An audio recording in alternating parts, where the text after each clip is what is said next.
Highways టెక్నాలజీని వాడుకొని ఎప్పటికప్పుడు ప్రజలకు చేరువవటంలో చంద్రబాబుని కానీ టీడీపీని కానీ మించడం లేరండి.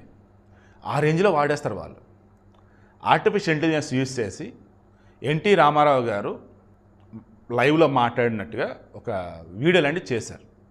అది నేను తర్వాత అటాచ్ చేస్తాను చూడండి. ఎంత బాగుందంటే అది ఎన్టీ రామారావు గారు సాక్షాత్తు మాట్లాడుతున్నట్టు అన్ని ఎక్స్ప్లెయిన్ చేస్తున్నట్టుంది. ఏ రకంగా ఎన్టీ రామారావు గారు పార్టీ ఎందుకు పెట్టింది, వాళ్ళు పార్టీ పెట్టిన తర్వాత పేదవాడికి సంబంధించి ₹2 కిలో బియ్యం కానీ, కూడు గూడు గుడ్డ అన్నట్టు అది కానీ ఆ నినాదం కానీ, అండ్ ఆ తర్వాత జాతీయ స్థాయిలో రాజకీయాల పరంగా అన్నప్పుడు తెలుగువాడికి సంబంధించి పూర్వ వైభోగం వచ్చేలాగా చేయటం కానీ, ఆ తర్వాత చంద్రబాబు నాయుడు వచ్చిన తర్వాత పార్టీని ఎలా కాపాడుకున్నది, పార్టీకి పూర్వ వైభవం ఎలా తెచ్చింది, సైబరాబాద్ ఒక మహానగరాన్ని ఎలా నిర్మించిందంటే మొత్తం ఎక్స్ప్లెయిన్ చేస్తూ ఈరోజు ఆనాడు శాతవాహన రాజధాని అయినటువంటి అమరావతి పేరుని ఈరోజు రాజధాని పేరుకు పెట్టి ఒక అద్భుతమైన మహత్తరమైనటువంటి ప్రపంచ రాజధానిని ఎలా తయారు చేయబోతున్నాడు ఏంటి, అండ్ ఎన్టీ రామారావు తర్వాత పార్టీని కాపాడుకున్నవాడు, నిలిపినవాడు, తెలుగు జాతి గౌరవాన్ని ప్రపంచానికి చాటినవాడు నారా చంద్రబాబు నాయుడు అయితే, ఇప్పుడు వీళ్ళిద్దరి తర్వాత వారసుడుగా వస్తున్నవాడు ఆ పార్టీ సక్సెసర్ అనుకోవచ్చు, అది నారా లోకేష్. ఇతను ఎలా చేయబోతున్నాడు ఏంటి ఎక్స్ట్రాడినరీగా ఎక్స్ప్లెయిన్ చేశారు.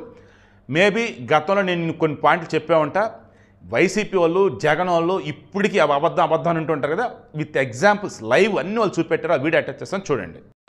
సికింద్రాబాద్లకు ట్యాంకు బండతో నేను సాంస్కృతిక వారధి కడితే ఆ తర్వాత సైబరాబాద్ అనే కొత్త నగరాన్ని పుట్టించి తెలుగు నేలకు ఆధునిక ప్రపంచానికి సాంకేతిక వారధిని కట్టించిన వాడు చంద్రబాబు.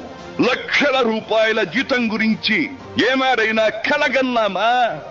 దాన్ని సాధ్యం చేసింది నా తెలుగుదేశం ప్రభుత్వమే అని చెప్పడానికి నాకు గర్వకారణంగా ఉంది.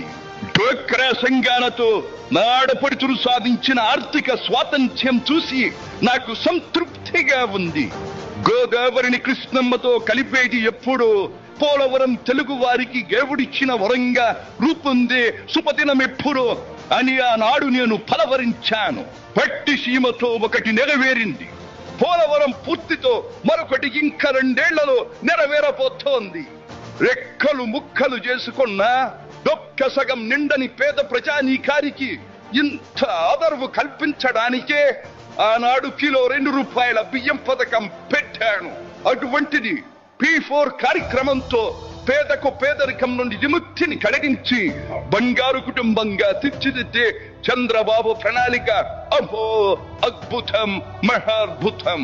శాతవాహన సామ్రాజ్యానికి ఒకప్పటి రాజధాని నగరంగా బాసిల్లిన అమరావతి పేరిట నేడు నిర్మాణం జరుపుకుంటున్న ఆంధ్రుల రాజధాని నగరం దేవేంద్రుడు సైతం అసూయ పడేలా, మయూరి సైతం అప్పుల పడేలా రూపుదిద్దుకోవాలని మనసారా దీవిస్తున్నాను.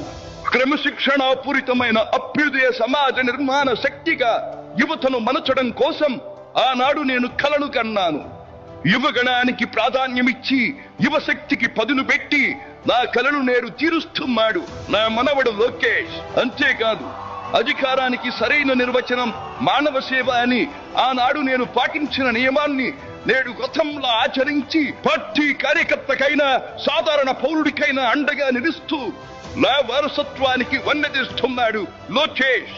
గగనసీమ నుండి ఇది చూసి అయ్యారే ఫలా ఫలా మనవడా ఫలా అని మురిసిపోతోంది నా మనస్సు.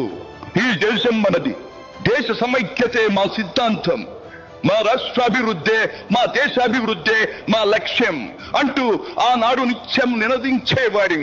ఈనాటి వికసిత భారత్, వికసిత ఆంధ్రప్రదేశ్ గురించి వింటుంటే ఇదే కదా నేను కోరుకున్నది అనిపిస్తోంది.